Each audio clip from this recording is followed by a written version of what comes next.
Acara ibadah Jumat Agung Keluarga Besar AKBP Medan Krio Resort Medan Barat, Jumat 10 April 2020. Persiapan: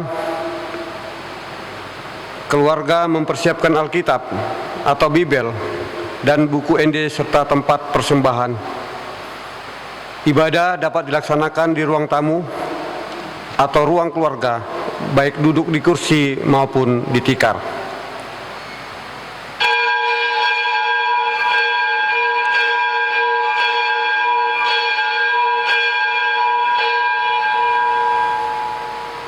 Panggilan beribadah. Jemaat yang dikasihi Kristus, kita berkumpul dan bersekutu dalam kebaktian ibadah ini untuk memperingati hari kematian Tuhan Yesus, memperingati kasih Tuhan yang begitu besar untuk menyelamatkan kita dari dosa dan kematian kita. Tetapi sesungguhnya penyakit kitalah yang ditanggungnya dan kesengsaraan kita yang dipikulnya, padahal kita mengira dia kena tulah, dipukul dan ditindas Allah. Tetapi dia tertikam oleh karena pemberontakan kita, dia diremukkan oleh karena kejahatan kita. Ganjaran yang mendatangkan keselamatan bagi kita ditimpakan kepadanya, dan oleh bilur-bilurnya kita menjadi sembuh. Hendaklah mata kita tertuju kepada Yesus yang memimpin kita dalam iman dan yang membawa iman kita itu kepada kesempurnaan.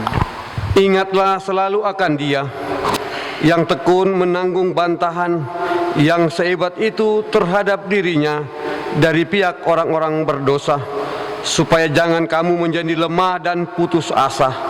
Marilah kita berlutut di hadapannya. Pujilah Dia dengan segenap hatimu. Kita bernyanyi.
Di dalam nama Allah Bapa dan nama anaknya Tuhan Yesus Kristus dan nama Roh Kudus yang menciptakan langit dan bumi. Amin. Sebab iman besar yang demikianlah yang kita perlukan, yaitu yang saleh, tanpa salah, tanpa noda, yang terpisah dari orang yang berdosa, dan lebih tinggi daripada tingkat-tingkat surga, yang tidak seperti imam-imam besar lainnya yang setiap hari harus mempersembahkan korban untuk dosanya sendiri, dan sesudah itu barulah untuk dosa umatnya. Sebab hal itu telah dilakukannya satu kali untuk selama-lamanya, ketika ia mempersembahkan dirinya sendiri sebagai korban. Haleluya.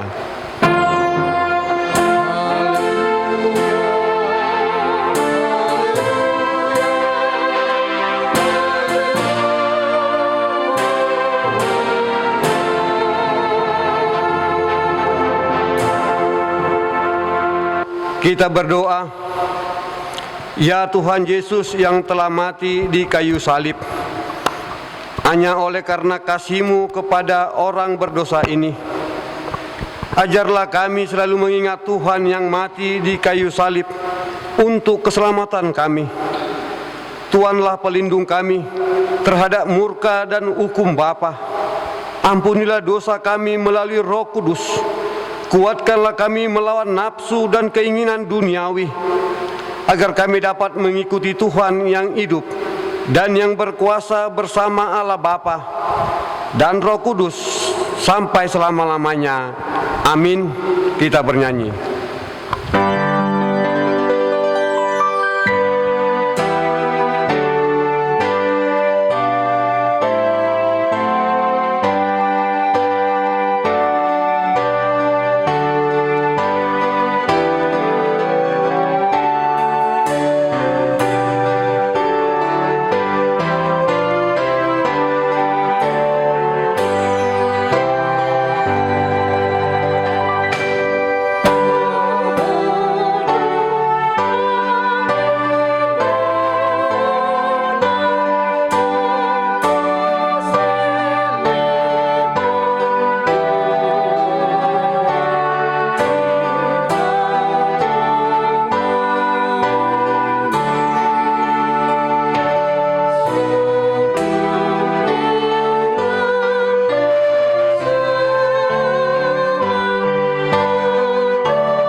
Dengarkanlah hukum Tuhan yang tertulis dalam Roma pasal yang ke-8 ayat yang ke-13.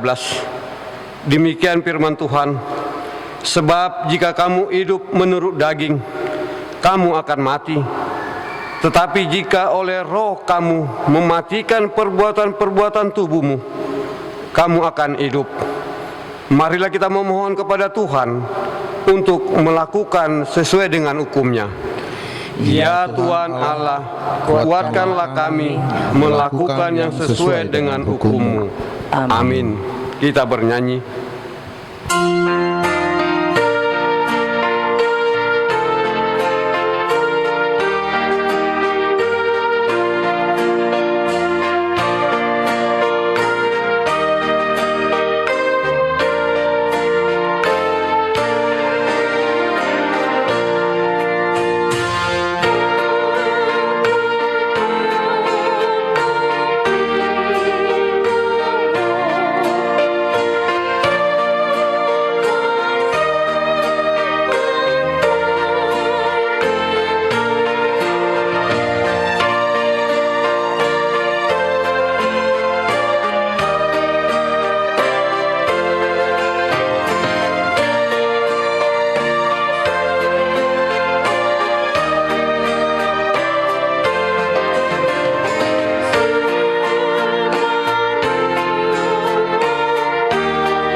memohon pengampunan dosa.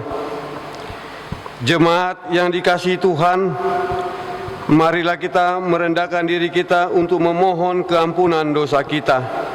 Kita berdoa. Ya Bapa Tuhan kami di surga, Engkau Maha Kasih dan benar, berkat-Mu melimpah dan kekal selama-lamanya. Kasihanilah kami ya Tuhan, lupakanlah segala kejahatan dan dosa kami. Kami sering berbuat dosa terhadap Engkau dan membangkitkan amarah-Mu karena kami sering melanggar hukum-Mu. Limpahkanlah kasih sayang-Mu kepada kami dan berkatilah kami dengan pertolongan-Mu.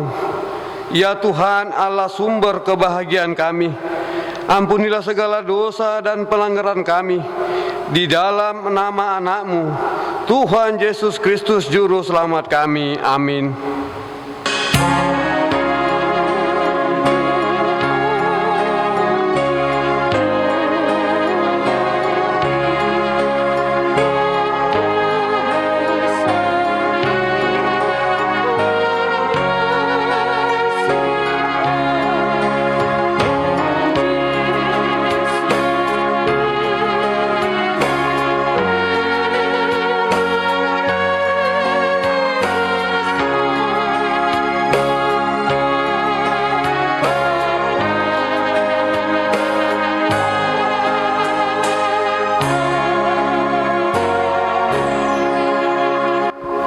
Ya Tuhan Yesus, Engkau telah menunjukkan kasih dan anugerah-Mu di kayu salib. Melalui salib-Mu Engkau menebus kami dari dosa dan kematian. Melalui salib-Mu Engkau datang menyelamatkan kami.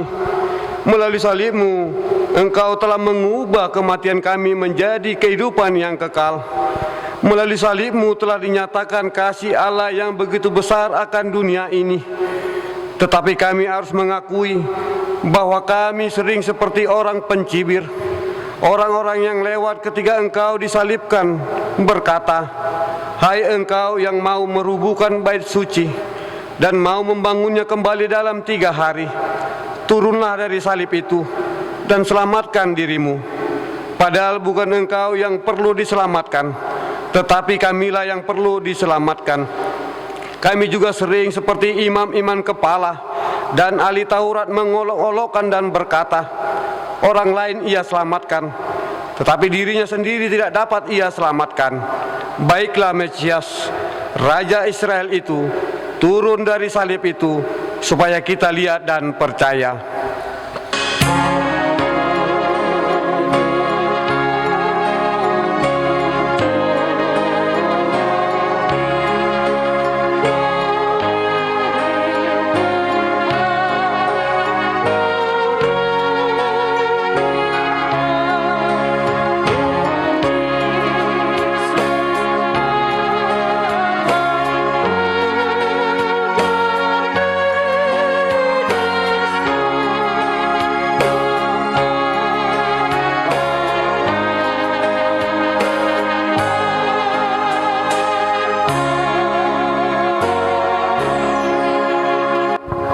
Ya Tuhan Yesus, Tuhan kami dan Allah kami, Engkau menyerahkan dirimu kepada kematian menjadi persembahan yang kudus dan yang hidup untuk menyelamatkan kami.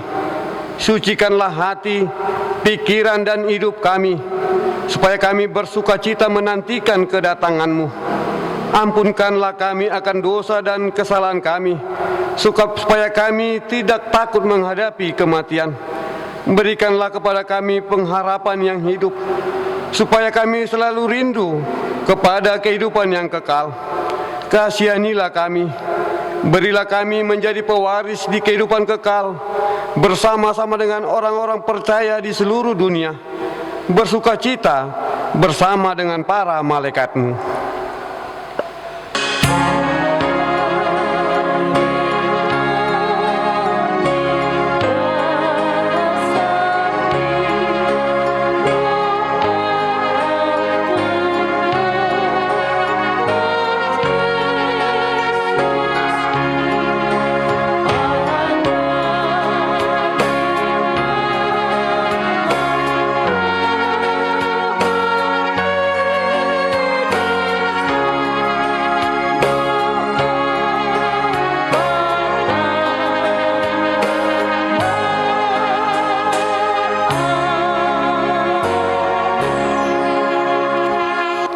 Dengarlah janji Tuhan tentang pengampunan dosa.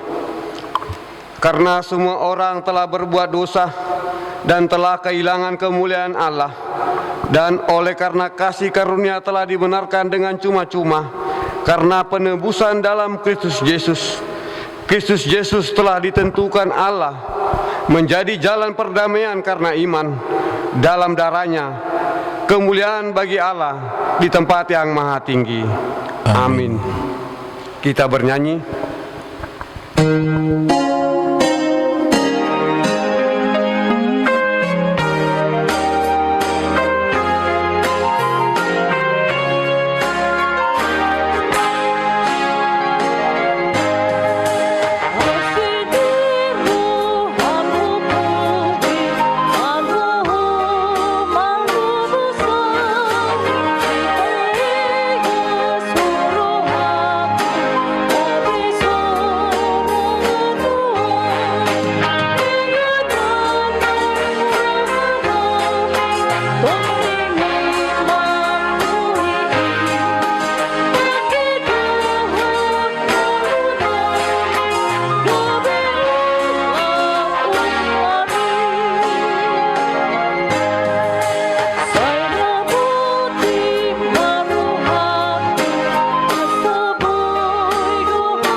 Marilah kita mendengar firman Tuhan yang ditetapkan untuk hari ini, yaitu kitab Ibrani pasal yang ke-10, mulai dari ayat 19 sampai dengan ayat yang ke-29. Kita membaca firman Tuhan secara responsoria. Ketekunan. Jadi saudara-saudara, oleh darah Yesus kita sekarang penuh keberanian dapat masuk ke dalam tempat kudus. Karena Ia telah membuka jalan yang baru dan yang hidup bagi kita melalui tabir, yaitu dirinya sendiri. Dan kita mempunyai seorang imam besar sebagai kepala rumah Allah. Karena itu, marilah kita menghadap Allah dengan hati yang tulus ikhlas dan keyakinan iman yang teguh. Oleh karena hati kita telah dibersihkan dari hati nurani yang jahat, dan tubuh kita telah dibasuh dengan air yang murni. Marilah kita teguh, berpegang pada pengakuan tentang pengharapan kita, sebab Ia yang menjanjikannya setia. Dan marilah kita saling memperhatikan, supaya kita saling mendorong dalam kasih dan dalam pekerjaan baik. Janganlah kita menjauhkan diri dari pertemuan-pertemuan ibadah kita, seperti dibiasakan oleh beberapa orang. Tetapi marilah kita saling menasihati, dan semakin giat melakukannya menjelang hari Tuhan yang mendekat. Sebab jika kita sengaja berbuat dosa, sesudah memperoleh pengetahuan tentang kebenaran, maka tidak ada lagi korban untuk menghapus dosa itu. Tetapi yang ada ialah kematian yang mengerikan akan penghakiman dan api yang dahsyat yang akan menganguskan semua orang durhaka. Jika ada orang yang menolak hukum Musa, ia dihukum mati tanpa belas kasihan atas keterangan 2 atau 3 orang saksi. Betapa lebih beratnya hukuman yang harus dijatuhkan atas dia yang menginjak-injak anak Allah, yang menganggap najis darah perjanjian yang menguduskannya, dan yang menghina roh kasih karunia. Demikian firman Tuhan. Berbahagialah orang yang mendengarkan firman Allah serta memeliharanya. Amin.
Marilah kita bersama-sama mengaku iman kepercayaan kita.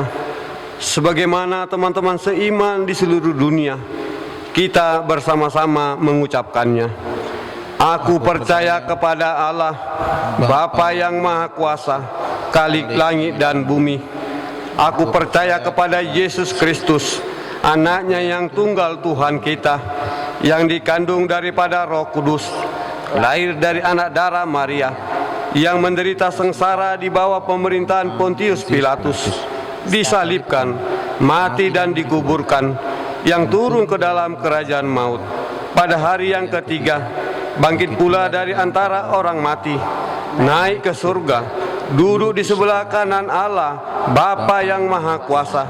Dari sana akan datang kelak untuk menghakimi orang yang hidup dan yang mati. Aku percaya kepada Roh Kudus dan adanya satu gereja yang kudus dan persekutuan orang kudus, pengampunan dosa, kebangkitan daging, dan hidup yang kekal. Amin. Warta jemaat untuk minggu ini dapat kita baca di tertib acara stensilan. Yang kedua, agar kita tetap melaksanakan ibadah ulahon nahom di rumah kita masing-masing. Demikian warta jemaat, kita bersatu di dalam doa. Terima kasih Bapa atas penyertaan-Mu kepada kami, seluruh jemaat-Mu AKBP Medan Kriok. Kami beroleh kasih dan pertolongan-Mu, sehingga hingga saat ini Bapa, kami beroleh kehidupan, beroleh kekuatan.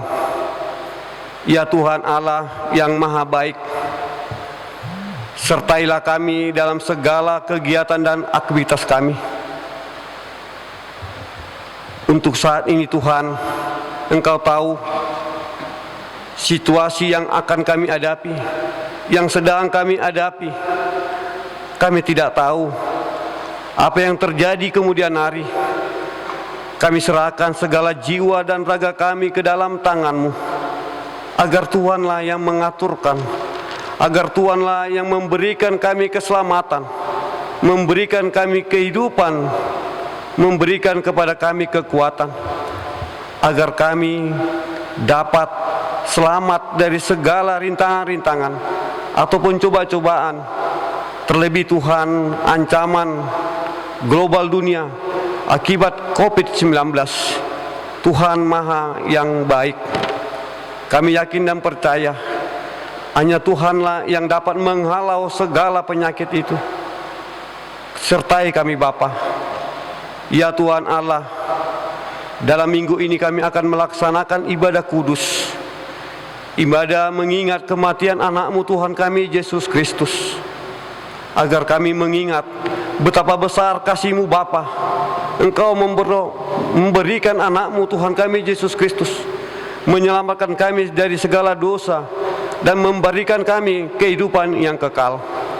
Sertai seluruh anak-anak kami ya Bapa, agar senantiasa anak-anak kami selamat, senantiasa anak-anak kami beroleh kekuatan dan dapat melaksanakan aktivitas sehari-hari.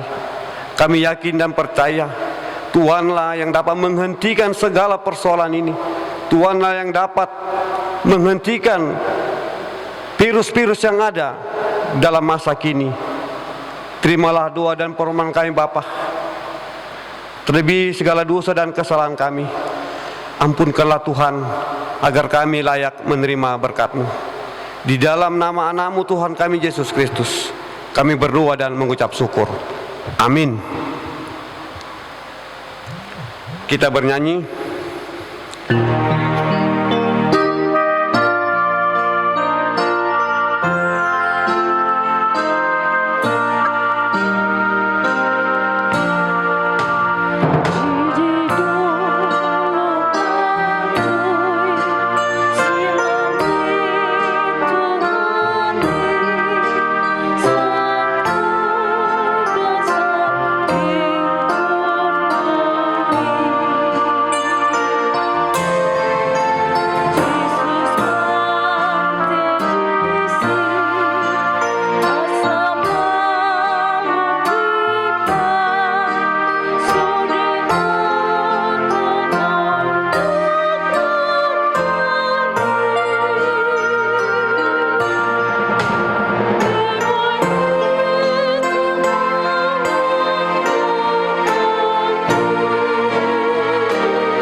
dikhususkan di dalam nama Yesus Kristus Tuhan kita. Amin. Shalom Bapak dan Ibu dan saudara-saudara yang terkasih dalam nama Yesus Kristus. Pada hari ini kita memperingati hari kematian Yesus. Walaupun kita menjalankan ibadah kita dengan begitu uniknya, dengan begitu hikmatnya juga di rumah kita masing-masing, baiklah kita juga mengikutinya dalam sepenuh hati. Kita membuka firman Tuhan untuk kita pada kebaktian kita yang tertulis dari Matius 27 ayat 45 sampai ayat 56. Saya akan membacakannya, baiklah kita mengikutinya dalam hati. Matius 27 ayat 45 sampai ayat 56. Yesus mati. Mulai dari jam 12, kegelapan meliputi seluruh daerah itu sampai jam 3. Kira-kira jam 3 berserulah Yesus dengan suara nyaring, Eli, Eli, lama sabachthani. Artinya, Allahku, Allahku, mengapa engkau meninggalkan aku? Mendengar itu, beberapa orang berdiri di situ berkata, ia memanggil Elia. Dan segeralah datang seorang dari mereka. Ia mengambil bunga karang, mencelupkannya ke dalam anggur asam, lalu mencucukkannya pada sebatang buluh dan memberi Yesus minum. Tetapi orang-orang lain berkata, jangan. Baiklah kita lihat apakah Elia datang untuk menyelamatkan dia. Yesus berseru pula dengan suara nyaring, lalu menyerahkan nyawanya. Dan lihatlah, tabir bait suci terbelah dua, dari atas sampai ke bawah. Dan terjadilah gempa bumi, dan bukit-bukit batu terbelah, dan kuburan-kuburan terbuka, dan banyak orang kudus yang telah meninggal bangkit. Dan sesudah kebangkitan Yesus, mereka pun keluar dari kubur, lalu masuk ke kota kudus, dan menampakkan diri kepada banyak orang. Kepala pasukan dan prajurit-prajuritnya yang menjaga Yesus menjadi sangat takut ketika mereka melihat gempa bumi dan apa yang telah terjadi. Lalu berkata, sungguh ia ini adalah anak Allah. Dan ada di situ banyak perempuan yang melihat dari jauh, yaitu perempuan-perempuan yang mengikuti Yesus dari Galilea untuk melayani dia. Di antara mereka terdapat Maria Magdalena dan Maria ibu Yakobus dan Yusuf dan ibu anak-anak dari Zebedeus. Demikianlah pembacaan firman Tuhan. Saudara-saudara yang terkasih dalam nama Yesus Kristus, satu kejadian yang begitu bersejarah dalam kehidupan manusia yang sampai sekarang masih diingat dan dipestakan.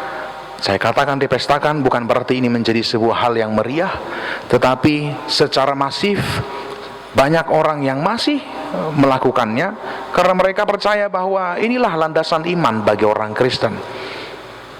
Bahwa Kristen itu bukan hanya mengenai kelahiran Yesus, tetapi juga hari ini kematian Yesus dan nanti kebangkitan Yesus. Ayat yang kita baca pada saat ini adalah proses di mana masa-masa atau detik-detik terakhir di mana Yesus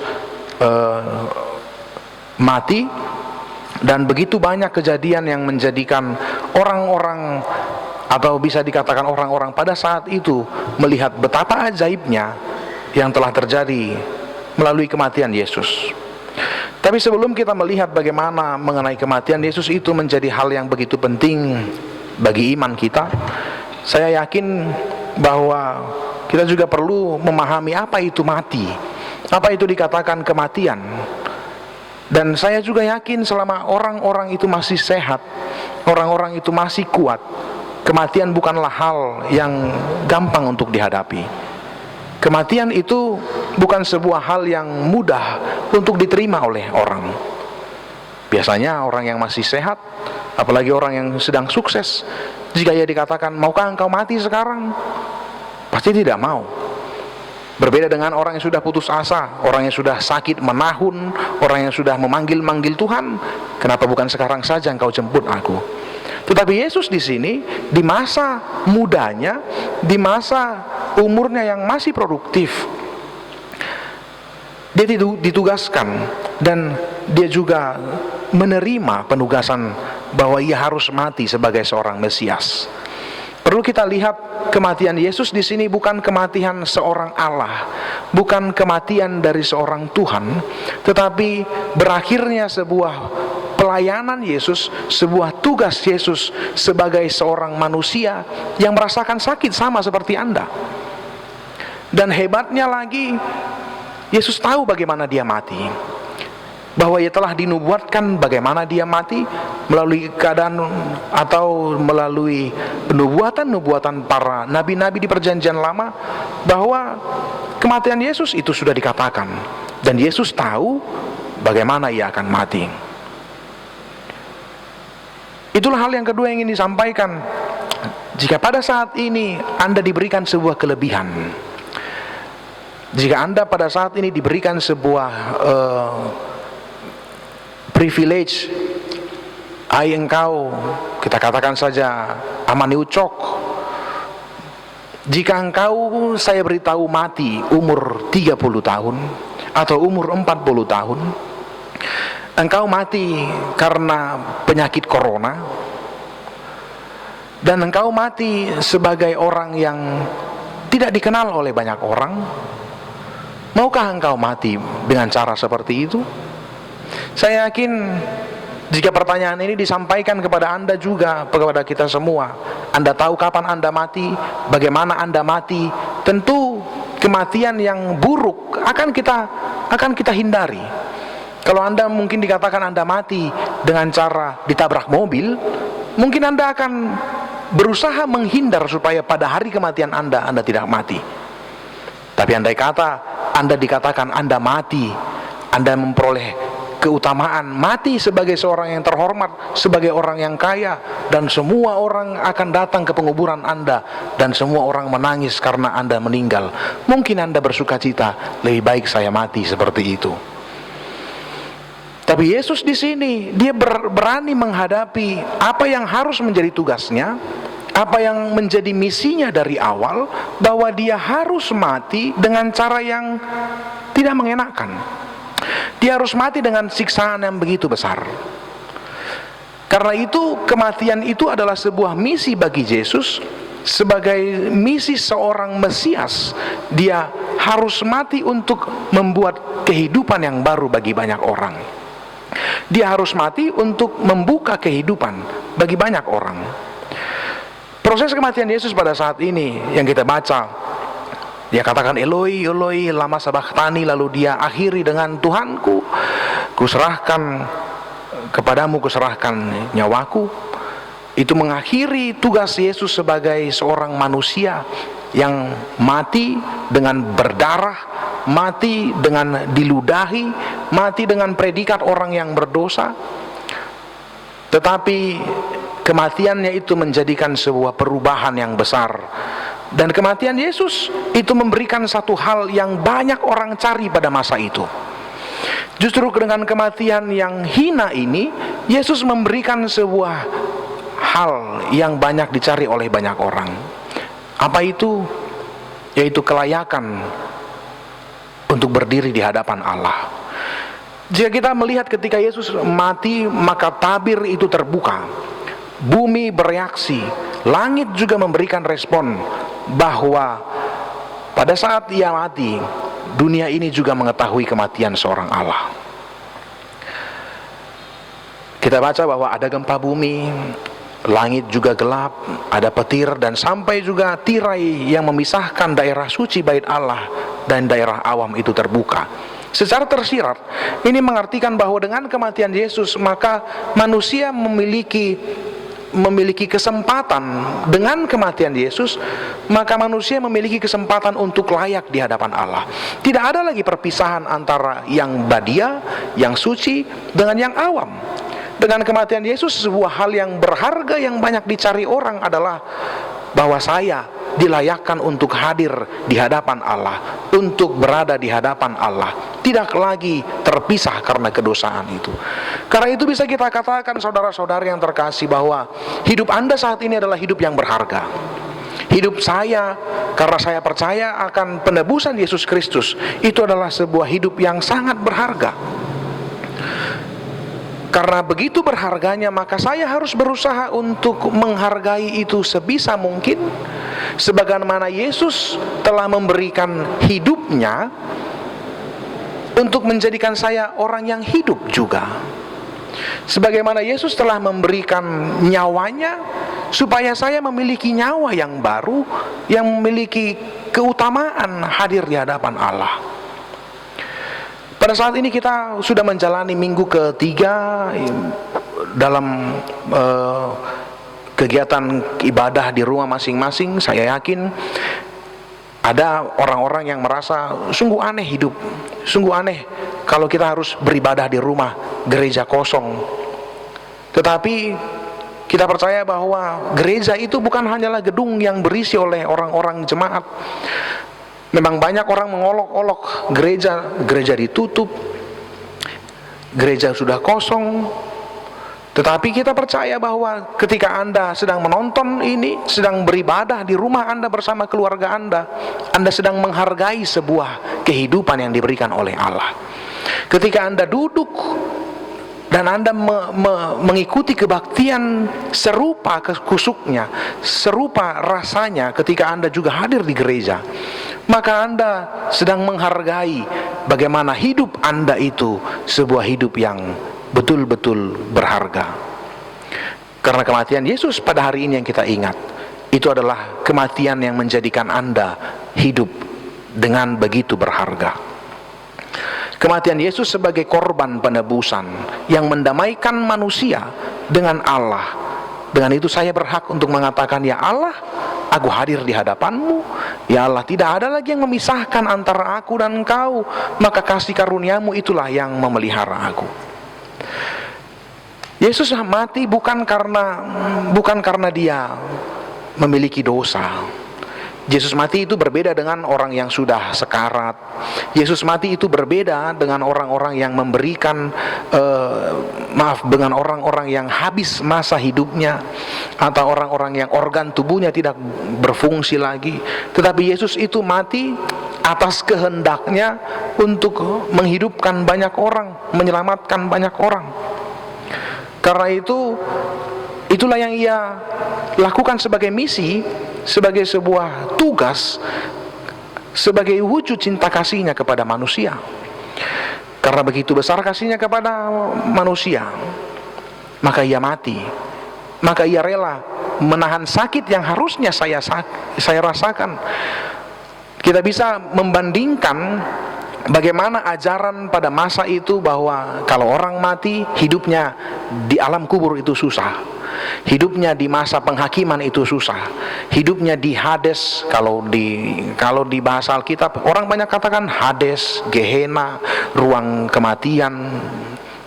Dengan kehadiran Yesus, maka manusia tidak perlu lagi menerima siksaan-siksaan itu, karena siksaan itu adalah hasil dari dosa. Tapi karena Yesus telah menebus, maka kita tidak perlu lagi untuk menerima itu. Karena dengan kematian Yesus, maka Gehenna itu, Hades itu telah terbuka. Tidak ada orang yang akan diam di dalamnya selamanya. Dan kehidupan inilah yang perlu disorot bagi kehidupan jemaat pada saat ini. Saudara-saudara yang terkasih dalam nama Yesus Kristus, tidak salah jika saya mengatakan bahwa banyak orang sekarang mungkin memiliki iman yang mungkin berbeda dengan iman-iman yang saya pahami. Ada orang yang sempat beriman bahwa penyakit corona tidak akan dapat menyakiti orang-orang percaya, karena Tuhan itu memberkati dan menyertai orang-orang Kristen. Saya ingin mengatakan itu bukanlah iman yang perlu Anda dengarkan. Karena jika ada orang yang mengidap penyakit corona, kalau ada orang yang sampai mati karena penyakit itu, orang percaya, adakah orang yang bisa menghakimi dia bukan orang yang beriman? Ataukah bisakah gereja mengatakan jika ada orang Kristen yang terkena penyakit corona maka dia adalah orang yang berdosa dan harus dinista? Tidak. Penyakit ini bukanlah penyakit seperti pemahaman kusta pada masa Kristus. Orang-orang zaman Kristus mengatakan orang yang penyakit kusta itu adalah orang-orang yang berdosa. Jangan sampai kita samakan juga dengan penyakit-penyakit pada saat ini. Jangan kita katakan corona yang mengenai seseorang, orang percaya itu adalah karena dosa. Tapi kita lihat dulu bagaimana Allah memiliki maksud yang indah ketika penyakit ini sedang meneror banyak orang. Tetapi banyak keluarga-keluarga yang didekatkan, yang harusnya bersyukur ketika sebelum ada teror penyakit corona, dia tidak peduli dengan keluarganya, dia tidak pernah berkumpul dengan keluarganya.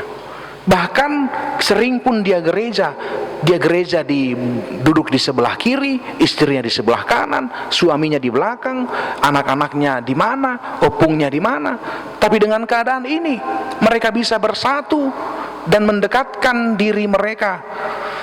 Baiklah, gereja-gereja ini kosong, gedung-gedung ini kosong, tetapi banyak gereja-gereja yang kecil sekarang bermunculan, gereja-gereja yang saling mengasihi, yang lebih berarti dan berharga daripada ketika kita berada di gereja ini rame-rame, tapi semua orang saling cuek antara satu dan yang lainnya. Itu adalah sisi positif yang bisa kita lihat. Dan terima kasih juga dengan kondisi seperti ini, maka banyak orang-orang yang percaya sekarang mulai sadar betapa berharganya, betapa dia merindukan bersekutu pada hari Sabat, pada hari Minggu. Kita tidak bisa melihat hanya sisi positifnya, dan saya juga ingin mengatakan cukuplah orang-orang di sini, cukuplah orang-orang diteror dengan banyak ketakutan, dengan banyak berita-berita yang belum tentu benar, yang mengakibatkan satu dan yang lainnya itu saling menjaga dan seperti saling melihat setan. Tidak mau bersalaman, tidak mau berdekatan, tidak mau saling berbicara, seakan-akan orang lain itu adalah makhluk yang berbahaya. Saya ingin mengatakan, baiklah Anda berjaga-jaga akan kesehatan Anda, itu adalah benar. Dan itu adalah sebuah penghargaan. Karena tadi hidup orang percaya adalah hidup yang berharga, yang dihadiahkan oleh Tuhan. Nafas Anda sekarang adalah nafas yang diberikan Allah. Melalui kematian Yesus Kristus, Anda bernafas sebagai orang-orang yang hidup dalam kebebasan. Maka penghargaan atas kematian Yesus Kristus itu salah satunya adalah menjaga kesehatan Anda juga. Bukan berarti orang beriman maka dia juga percaya bahwa tidak ada sakit yang bisa menyerang dia, bukan. Tapi juga dia harus percaya kalaupun ada saudara Anda yang meninggal karena itu, ada saudara Anda yang sakit karena itu, sedang berjuang melawan sakit itu, atau juga Anda yang merasa dampak dari social distance ini juga menjadikan Anda susah, perekonomian Anda susah, banyak orang yang susah untuk melanjutkan kehidupannya, banyak orang yang takut terancam atas di PHK. Inilah yang perlu untuk dapat kita pahami lagi. Apapun yang Anda hadapi, hidup Anda adalah hidup yang berharga. Nafas Anda yang Anda miliki adalah nafas yang berharga. Itu adalah pemberian Allah, maka hargailah itu dengan segala hal. Lakukanlah apa yang bisa Anda lakukan. Tetaplah berdoa kepada Tuhan.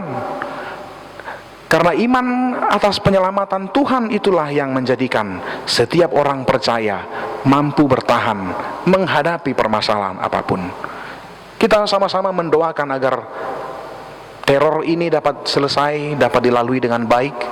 Orang-orang saudara-saudara kita yang terkena dapat sembuh, orang-orang yang sempat berkabung dapat dihibur oleh Allah, dan kita dapat memaknai kondisi ini dengan lebih baik. Bukan hanya ketakutannya saja, tapi kita menghargai hal yang baik di belakangnya. Kematian Yesus kembali untuk diingatkan bahwa kematian Yesus itu bukanlah hal yang memalukan. Kematian Yesus yang banyak diragukan oleh orang-orang lain, tetapi itu adalah dasar iman bagi setiap orang percaya. Jangan pernah ragu bahwa Yesus memang pernah mati, dan dia bukan mati konyol. Dia mati untuk memberikan hidup yang berharga bagi Anda. Maka hargailah itu, maka hiduplah dengan sebaik-baiknya, sesuai dengan keinginan Tuhan. Sebagaimana Yesus telah memberikan nyawanya untuk menjadikan hidup saya, hidup Anda berharga, maka hiduplah sesuai dengan keinginan Tuhan. Amin. Kita berdoa. Bapa yang di surga, Bapa yang penuh kasih, yang telah memberikan kehidupan yang berharga bagi kami, ajari kami Tuhan untuk dapat melakukan segala kehidupan, pekerjaan, aktivitas kami hanya untuk kemuliaan nama-Mu. Karena Engkaulah Tuhan yang memiliki hidup kami, Engkaulah Tuhan yang juga menyertai kami. Kehendak-Mu Tuhan selalu Engkau berikan dan Engkau rancangkan dalam kehidupan kami. Tapi kiranya Tuhan, jangan biarkan kami tersesat dalam pemahaman kami sendiri. Jika pergumulan hidup datang dalam kehidupan kami, kesusahan datang dalam hari-hari kami, bukan berarti Engkau meninggalkan kami, bukan berarti selalu karena dosa kami, tapi agar kami dapat lebih menghargai dan dapat melihat maksud yang Kau inginkan dalam kehidupan kami. Kami berdoa untuk keluarga-keluarga Kristen jemaat-Mu dimanapun mereka, yang pada saat ini sedang membangun gereja kecil mereka di rumah mereka masing-masing melalui kebaktian mereka. Engkaulah yang melihat iman mereka Tuhan, Engkaulah yang melihat rasa percaya mereka kepadamu, bahwa mereka tidak meninggalkan ibadah mereka. Biarlah gereja ini menjadi gereja yang kosong, tetapi gereja-gereja kecil bertebaran, berada di mana-mana, berada di sekitar kami. Gereja-gereja yang berisi keluarga-keluarga yang saling mengasihi, keluarga yang Engkau dekatkan atas kejadian dan penyakit yang melanda kami. Tuhan, kami juga berdoa kiranya Engkau menguatkan kami melampaui masa-masa susah ini. Engkau juga menguatkan gereja-Mu dimanapun juga untuk saling membantu, untuk saling menguatkan. Saudara-saudara kami yang dalam pergumulan hidup, Engkau kuatkan Tuhan. Jangan biarkan mereka jatuh dalam dosa dan menjauh daripadamu. Tapi dengan kasih karunia-Mu Tuhan, Engkau berikan penghiburan dan Engkau dekatkan melalui segala berkat yang dapat memberikan sukacita bagi mereka. Terima kasih Bapa atas kebaktian ini dimanapun kami berada. Kami percaya Engkau adalah Tuhan yang maha hadir dimanapun kami berkumpul di rumah kami. Engkau juga berada di tengah-tengah kami. Sertai kami Tuhan dalam kehidupan kami. Terpuji dan dimuliakanlah Yesus Kristus yang memberikan hidupnya untuk kami. Dalam nama Yesus Kristus kami berdoa dan mengucap syukur. Amin. Kita kembali bernyanyi dan mengumpulkan persembahan kita.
Marilah kita berdoa untuk menyerahkan persembahan kita kepada Tuhan. Kita berdoa. Ya Allah Bapa kami yang di surga, kami mengaku bahwa Tuhan adalah sumber dari segala karunia yang melimpah dalam kehidupan kami masing-masing. Sebagian daripada karunia itu kami serahkan kembali sebagai persembahan kepada Tuhan. Terimalah dan berkatilah persembahan umat-Mu ini, agar dapat kami pergunakan untuk pekerjaan dan pelayanan kerajaan Tuhan di dunia ini.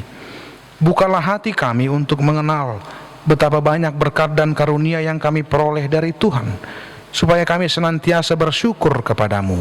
Di dalam nama Yesus Kristus Tuhan kami, amin.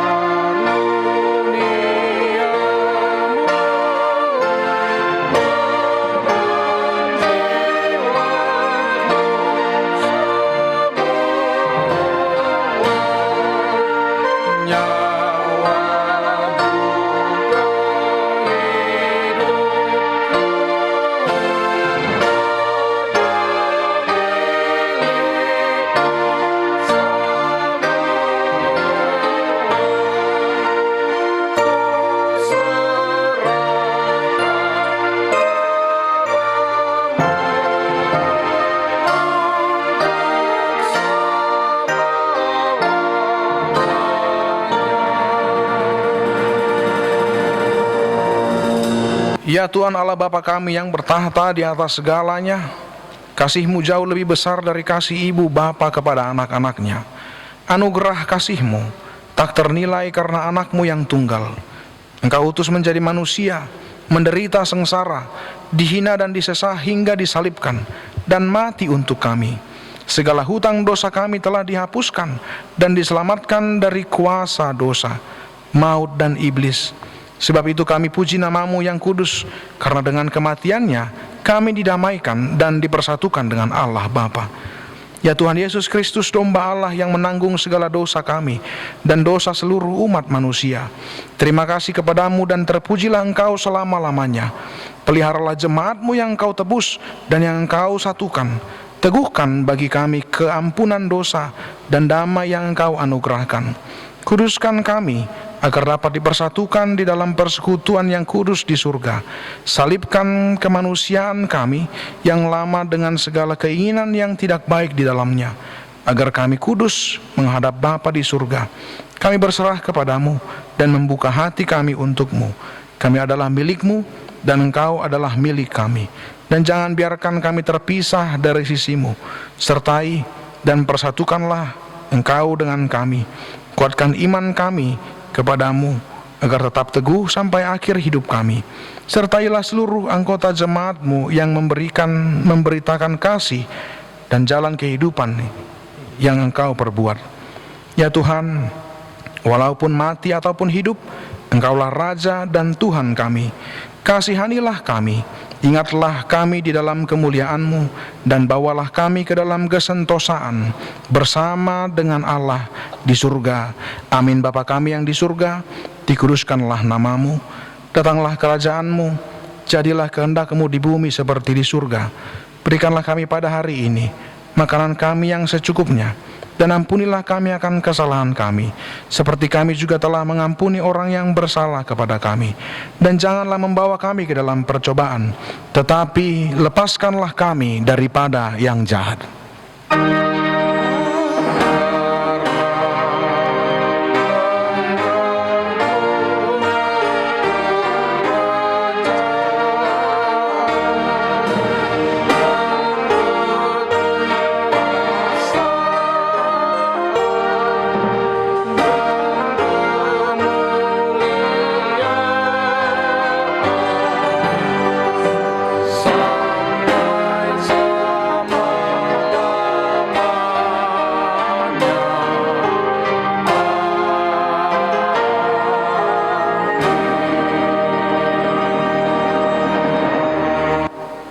Terimalah berkat dari Tuhan. Tuhan memberkati engkau dan melindungi engkau. Tuhan menyinari engkau dengan wajah-Nya dan memberi engkau kasih karunia. Tuhan menghadapkan wajah-Nya kepadamu dan memberi engkau damai sejahtera. Amin.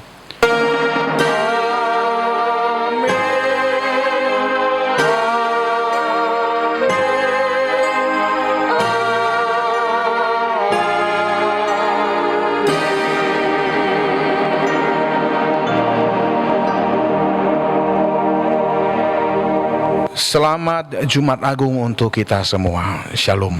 Shalom.